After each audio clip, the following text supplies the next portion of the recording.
Good morning student, welcome to edu fly JEE NEET. सो आज हम आपके लिए जेई मेंस 2020 4 सितंबर मॉर्निंग शिफ्ट का डिस्कशन लेके आए हैं।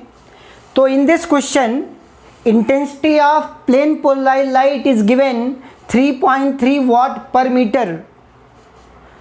The area of the plane is 3 into 10 to the power minus 4 meter square. A polarizer rotates 10 pi radian per second. The energy transmitted to complete one rotation will be क्या होगा। साहब एक यहाँ पे PPL है, प्लेन पोलराइज्ड लाइट है, ये पूरा एक कंप्लीट रोटेशन रोटेट हो रहा है। तो आपको क्या पता है कि जो भी इंटेंसिटी, जो एनर्जी पूछी जा रही है, energy nothing but intensity into A area cos square theta. अगर एवरेज पूछा जाए तो इसकी एवरेज वैल्यू निकालते हो, ठीक है सर। अब आई की value is given 3.3 alright into area nothing but multiplied by 3 into 10 to the power -4 alright into cos square theta. इसकी बेटे जो एवरेज वैल्यू होती है ना, कॉस स्क्वायर थीटा की जो एवरेज वैल्यू होती है 1/2 होती है। तो यहाँ पे क्या लिख दोगे सर, 1/2। अब यहाँ पे अगर ध्यान से देखो 3 3 जा 39 या 9.9 लिख सकते हो into 10 to the power -4 divided by 2। अब अगर इसको डिवाइड कर दो तो आपके पास कितना आ जाएगा, 4.2 4 जा और 2 9 जा 4.95 10 टू द पावर -4। तो आपको कौन सा आंसर दिख रहा है सही? 4 ऑप्शंस दिए थे, आपको सिर्फ ऑप्शन थर्ड सही दिख रहा है। तो अगर आपको इतना पता है कि कंप्लीट रोटेशन में जो कॉस स्क्वायर थीटा की वैल्यू होती है उसकी एवरेज वैल्यू 1/2 होती है और energy equal to I into A. आपने पोलराइजेशन में एक चीज़ और भी बताया हूँ आपको, अगर थीटा एंगल रोटेट करते हो तो एनर्जी में क्या अंतर आएगा, या फिर इंटेंसिटी का भी आपने देखा होगा कि इंटेंसिटी का ग्राफ कैसे विद एंगल चेंज होता है। तो अगर आपको बेसिक ये कॉन्सेप्ट पता है तो आप इजीली ये क्वेश्चन सॉल्व कर सकते थे। So in this question there is a dipole which is put on the uniform magnetic field and its value is 0.06 and this dipole making an angle of 30 degree with uniform magnetic field B, and there is a torque acting on this particular arrangement 0.018. Find out external force of magnet rotate minimum potential energy to maximum potential energy। मतलब आपको क्या निकालना है, पहले क्या निकालना है कि आपको पता है कि टाउ बराबर mb साइन थीटा, ये टॉर्क पता है। टॉर्क की वैल्यू दिया है 0.018 ऑलराइट। अब यहाँ पे मैग्नेटिक मोमेंट आपके पास जो भी वैल्यू है m इंटू बी की वैल्यू कितना है 0.06 इंटू साइन ऑफ 30, साइन 30 की वैल्यू 1/2। यहाँ से m की वैल्यू निकाल लेंगे, m would be 0.036 divided by 0.06। अब ये वैल्यू कितनी आ जाएगी 0.6। मैग्नेटिक मोमेंट आ गया। अब आपको क्या पता है, वर्क डन पूछ रहा है बेसिकली कि कितना पोटेंशियल एनर्जी होगा, मिनिमम क्या होगा, मैक्सिमम। तो आपको एक चीज़ पता है कि वर्क डन बराबर sir change in potential energy minus change in potential energy. मतलब sir U final minus U initial, ये पता है, और potential energy minus mb cos theta. अगर एक बात बताओ, मैक्सिमम पोटेंशियल एनर्जी की बात करो, यहाँ पे मिनिमम पोटेंशियल एनर्जी, अगर आप ध्यान से देखो आपके पास यहाँ पे ये जो वैल्यू है, ये अगर अलाइन ऐसे होता है तो इसका मतलब इसमें मिनिमम पोटेंशियल एनर्जी होगी। अगर पलट के इधर आ जाता है मतलब 180 डिग्री तो मैक्सिमम पोटेंशियल एनर्जी होगी ऑलराइट। अब सर अगर ये मिनिमम अलाइन होता है, मिनिमम अलाइनमेंट मतलब थीटा इक्वल टू 0 है तो मिनिमम पोटेंशियल एनर्जी मतलब थीटा इक्वल टू 0 पे मिनिमम, और मैक्सिमम कब होगा जब 180 डिग्री होगा, then potential energy would be maximum alright. तो सर माइनस यहाँ पे mb cos of 180 maximum minus minimum potential energy mb cos of 0 degree, alright, minus में। अब आपको क्या चाहिए, वर्क डन चाहिए था, तो आप ध्यान से देखो, माइनस mb कॉस 180 की वैल्यू -1 होती बेटी, माइनस फिर यहाँ पे माइनस कॉस 0 की वैल्यू भी 1 होती है, तो माइनस माइनस प्लस और ये प्लस, तो आ गया सर 2 mb। कितना आंसर आ गया, 2 mb। आपको सब कुछ पता है, 2 इंटू मैग्नेटिक मोमेंट आपको ये पता है 0.6 इंटू बी की वैल्यू पता है कितना 0.06, तो आपको आंसर दिख रहा है 6 इंटू 6 36 इंटू 2 72, मतलब सर आंसर 0.072 जूल। आपको सिंपल ये करना था, आपको वर्क डन चाहिए था maximum potential energy minus minimum potential energy या change in potential energy. Correct answer would be option C या थर्ड ऑप्शन। तो देखो किस टाइप के क्वेश्चंस आए हैं, थोड़ा सा अगर आपको बेसिक्स नॉलेज है कि मिनिमम पोटेंशियल एनर्जी किस अलाइनमेंट पे होगा, मैक्सिमम किस अलाइनमेंट में होगा, then you can easily solve these problems. देखो बेटे कितना आसान सा एक क्वेश्चन आया हुआ है, बोल रहा है इलेक्ट्रिक फील्ड का एक फंक्शन दिया था ax divided by a square plus x square की power 3/2। Find out potential at point x when it is assume that कि potential energy at infinity would be 0। 4 option दिए थे, पोटेंशियल की value पूछ रहा था। तो आपको क्या पता है कि सर पोटेंशियल बराबर integration of minus E dot D X, तो sir minus E dot D X कहाँ से कहाँ तक सर, इन्फिनिटी से लेके x तक सर, ठीक है, ऑल राइट, कोई दिक्कत तो नहीं। सर माइनस ई की वैल्यू दिया है, क्या दिया है, ax divided by a square plus x square की पावर 3/2 dx। अब क्या इसका इंटीग्रेशन आपके लिए टफ था, इसका इंटीग्रेशन कतई आपके लिए नहीं टफ था, it is very easy. Value क्या हो जाएगी, वैल्यू क्या आ जाएगी सर, यहाँ पे आ जाएगी a divided by minus a divided by, इसका x to the power n के फॉर्मेट में है, तो इसको आप क्या मान लोगे, t मान करके कर सकते हो, तो आपको इजीली ये मिल जाएगा। ये वैल्यू कितनी आ जाएगी sir, under root of a square plus x square, x to the power n plus 1 by n plus 1 करोगे तो -3/2 प्लस 1 डिवाइडेड बाई -3/2 प्लस 1। तो आपके पास इसकी जो वैल्यू आएगी, यहाँ पे इसका जो इंटीग्रेशन आएगा वो ये आ जाएगा, क्या आई, -a divided by under root of a square plus x square. कौन सा ऑप्शन सही है इसमें से, which option is correct, option D is correct. मतलब आपको सिंपल सा कॉन्सेप्ट था, बस आपको माइनस डी वी और डी एक्स याद होना चाहिए था, minus integration of E dot D x. Yes all right, आपको ये बहुत आसान सा क्वेश्चन आया था, जस्ट सिंपल इंटीग्रेशन था, all right. So in this question it is given that compound microscope the final image will be formed at 25 centimetre from the eyepiece and tube length of this arrangement is 20 centimeter and it is also given the magnification is 100 and focus length of objective is 1 centimeter.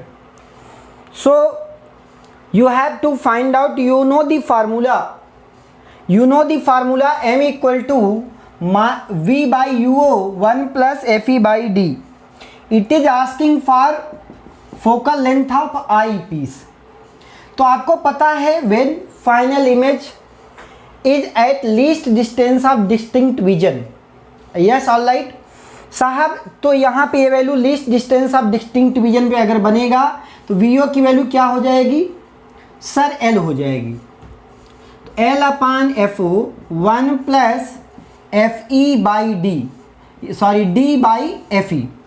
अब ये सब centimetre में ही है तो सब centimetre में ही रखें, तो आपके पास ये वैल्यू कितनी है सर 100, एल की वैल्यू सर 20 अपान एफ ओ, सर यहाँ पे एफ ओ की वैल्यू दिया है 1 centimetre, 1 plus least distance of distinct vision यहाँ पे 20 रख दिया, डी बाई एफ ई, तो least D by F E, D की वैल्यू कितनी होती है, डी क्या होता है कि जितना नॉर्मल विजन पे जितना दूरी आप देख सकते हो, तो 25 सेंटीमीटर एक नॉर्मल आइज के लिए, यहाँ पे डी की जो दूरी है वो कितना है 25 सेंटीमीटर। Yes all right. अब ये वैल्यू कितनी हो जाएगी, सो यहाँ पे एक छोटा सा करेक्शन है, यहाँ पे जो एल है ये जो दूरी वी ओ अपान यू ओ होता है, और यहाँ पे वी ओ दिया है compound microscope final image formed है 25 सेंटीमीटर। तो यहाँ पे जो एल की वैल्यू आएगी, यहाँ पे मतलब इससे ज़्यादा तो हो नहीं सकती, तो यहाँ पे वैल्यू कितनी, एल की वैल्यू कितनी सर 25 सेंटीमीटर। ये 25 लीस्ट डिस्टेंस ऑफ, यहाँ पे एल की वैल्यू कितना है साहब, एल की value 20, length of this compound tube is 20 upon F O की value 20/1, 1 plus F E D by F E, D की वैल्यू कितना है साहब 25 डिवाइडेड बाई एफ ई। तो ये यहाँ पे कितना आ जाएगा, यहाँ पे वैल्यू 100 है तो ये आ गया 5 इक्वल टू 1 प्लस 25/FE। तो यहाँ आप लिख सकते हो 25/FE इज नथिंग बट 4, या लिख सकते हो FE बराबर 25/4। इसकी वैल्यू कितनी आएगी 6 यहाँ पे 6.25, तो 6.25 सेंटीमीटर ये फोकल लेंथ है किसकी, आई पीस की, किसकी, आई पीस की। So in this problem it is given that this mass is moving with velocity v, collide with m, 2m, 4m, 8m mass, continuous collide कर रहा है। बोल रहा है find loss percentage loss in kinetic energy after last collision, और collision elastic दिया है। ठीक है साहब, तो एक बात बताओ कि यहाँ पे मोमेंटम कंजर्वेशन होगा सर, m इंटू वी बराबर ये initial momentum equal to final momentum. Final momentum अगर ध्यान से देखो 8m, 4m, 2m, 8 प्लस 4 12, 12 14, 14 और 2 16, तो 16m, और मान लो वेलोसिटी v डैश है बेटे, तो m ने m को मार दिया, v डैश की वैल्यू क्या आई v/16। साहब ये जो फाइनल सिस्टम मूव करेगा वो v/16 से मूव करेगा। अब आपको चेंज इन काइनेटिक एनर्जी चाहिए, तो आपने क्या पढ़ा है सर, इनिशियल काइनेटिक एनर्जी कितना है माइनस फाइनल काइनेटिक एनर्जी कितना है सर, ये निकालना है। अब यहाँ पे अगर ध्यान से देखो सर, इनिशियल तो हाफ mv² था, फाइनल हाफ इंटू मास, मास कितना है भाई 16 into m into v², v² की वैल्यू कितनी है सर, v डैश का स्क्वायर बोल सकते हो, तो v/16 का होल स्क्वायर। तो यहाँ पे आपके पास क्या वैल्यू आ जाएगी, हाफ mv² माइनस ये वैल्यू यहाँ से ऐसे 8 हो जाएगा, ये यहाँ से इसको कट कर दोगे तो 16 ऐसे काट दो, 16 यहाँ से ऐसे कटिए, 16 बचा, 16 दूनी 32, मतलब mv² डिवाइडेड बाई 32। अब LCM ले लो, 32 ले लो, यहाँ से कितना हो जाएगा 16 दूनी 32, 16 mv² माइनस mv², तो वैल्यू कितना 15 mv² डिवाइडेड बाई 16। सर ये चेंज इन काइनेटिक एनर्जी आया, या यूँ कहें कि काइनेटिक एनर्जी में चेंज। अगर पूछता है कि परसेंटेज चेंज बताओ, ठीक है भाई, तो कोई बात नहीं सर, जो आपके पास चेंज आया है 15/16 mv², इसकी वैल्यू आएगी 19.16, यहाँ से 19.5 के अराउंड। तो आपके पास करेक्ट आंसर क्या है 93, 15/15 डिवाइडेड बाई 16, वैल्यू कितना 19.75, 93.75। ये आपके पास इतना परसेंटेज चेंज है, इतना चेंज आया है काइनेटिक एनर्जी में। जो चेंज आया है 93.75 का चेंज। यहाँ पे इस तरीके से 4 ग्राफ बने थे और क्वेश्चन में बोला गया था कि if a particle is drop from the height of d and bounce back at d/2, what would be the relation between velocity versus height. आपको ये बताना था।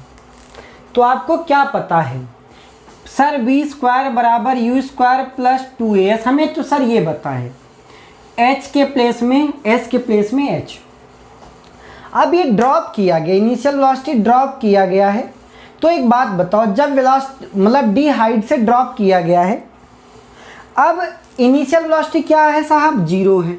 सर v² बराबर 2 इंटू a के जगह पे g इंटू h सर। अब एक बात बताओ कि पहले क्या होगा, d हाइट से अगर ड्रॉप होता है तो वेलोसिटी क्या होगी, वेलोसिटी क्या होगी, नेगेटिव में बढ़ेगी सर। यहाँ पे वेलोसिटी तो 0 है, नेगेटिव में बढ़ेगी क्योंकि ऊपर से नीचे गिर रहा है। तो सर यहाँ से यहाँ तक तो बढ़ी है। अब एकाएक सडनली क्या होगा, वेलोसिटी बिकम्स 0, अब बाउंस बैक करेगी। अब इसके बाद क्या होगा, वेलोसिटी फिर क्या होगा, यहाँ से इस तरीके से ग्राफ दिया था। अब वेलोसिटी क्या है, d/2 तक पहुँच रही है, मतलब हाइट 0 हो चुकी है। इसके बाद वेलोसिटी ऊपर नीचे से ऊपर जाएगी, जब नीचे से जब उछलेगी बॉल तो वेलोसिटी ज़्यादा होगी। इसके बाद क्या होगा, फिर जब मैक्सिमम d/2 तक हाइट तक आ पा रही है तो वेलोसिटी क्या हो जाएगी, फिर 0 हो जाएगी। तो आउट ऑफ 4 ऑप्शंस, मतलब यहाँ पे वेलोसिटी की डायरेक्शन चेंज हो रही है। तो ये तो नहीं है सर, स्ट्रेट लाइन इक्वेशन तो है नहीं सर। सर ये दोनों साइड सेम है, ये भी गलत है भाई। तो कहने का मतलब जब हाइट d हाइट थी, इनिशियल वेलोसिटी 0 थी, जैसे ही छोड़ा तो वेलोसिटी क्या हुई, ग्राउंड से टकराई और वेलोसिटी की जो वैल्यू है वो मैक्सिमम है नेगेटिव डायरेक्शन में। इसके बाद जस्ट रिवर्स हो जा रही, वेलोसिटी जो जा रही थी नीचे वो सडनली ऊपर आ जाती है और वेलोसिटी यहाँ पे कुछ वेलोसिटी से। इसके बाद क्या होता है सर, जैसे जैसे वो ऊपर जा रही है d/2 वेलोसिटी डिक्रीज हो रही है, तो यहाँ तक आकर के फिर वेलोसिटी 0। तो ऑप्शन कौन सा सही था, ए ऑप्शन इज करेक्ट। तो आपको सिंपली एनालाइजेशन बेस्ड क्वेश्चन था कि वेलोसिटी और टाइम के, वेलोसिटी और हाइट के साथ क्या रिलेशन होता है। On the basis of that आप ये क्वेश्चन इजीली सॉल्व कर सकते थे। इन this question it is given that a same gas at 0.1 mole at temperature of 200 kelvin. अब ये भी अभी थर्मोडायनेमिक्स में चल रहा है बच्चों का, बहुत आसान सा क्वेश्चन था। अब ये एक कंटेनर में बंद थी। When 0.05 mole of same gas at temperature of 400 kelvin with mix together, so what would be the common temperature after the mixing of gas. ये आपके पास क्वेश्चन था और उसका आंसर जो है 10 T0 में बताना था, T0 की वैल्यू बतानी थी। तो सर यहाँ पे NCV delta T sir, N1 T1 यहाँ पे डेल्टा T1, N1 की वैल्यू N2 हो गई, CV तो सर सेम गैस है, इंटू डेल्टा T2। अब अगर ये दोनों मिक्स कर दोगे तो एक मान लो साहब कि यहाँ पे N1 plus N2, N1 plus N2, CV की तो वैल्यू सेम है और डेल्टा T फाइनल मान लेंगे जो भी कॉमन टेम्परेचर होगा। तो ये तो कैंसिल हो गया सर। N1 की वैल्यू 0.1 इंटू 200 प्लस 0.05 इंटू 400। अब N1 प्लस N2 ये दोनों जोड़ दो, 0.15 इंटू T फाइनल। तो सर इसकी वैल्यू कितनी आ जाएगी, अगर 0.1 से सर 20 प्लस या 5 सर 20 ये भी हो जाएगी 0.15 T फाइनल बेटे। तो सर T फाइनल की वैल्यू कितनी, 40 डिवाइडेड बाई 0.15। इसकी जो वैल्यू आएगी 40 डिवाइडेड बाई 0.26 है बेटे, 26.6। ये आपके पास करेक्ट आंसर आएगा 26.6। तो आज के लिए बस इतना ही। सभी को पूरा सॉल्यूशन पसंद आया होगा, सबको अच्छे से समझ में आया होगा। जो जेई 5 सितंबर का पेपर है, उस जो 6 सितंबर का पेपर है वो जल्दी से मैं कोशिश करूँगा वो चैनल पे आए। तो आप आज के लिए बस इतना ही। Thank you all of you बच्चों।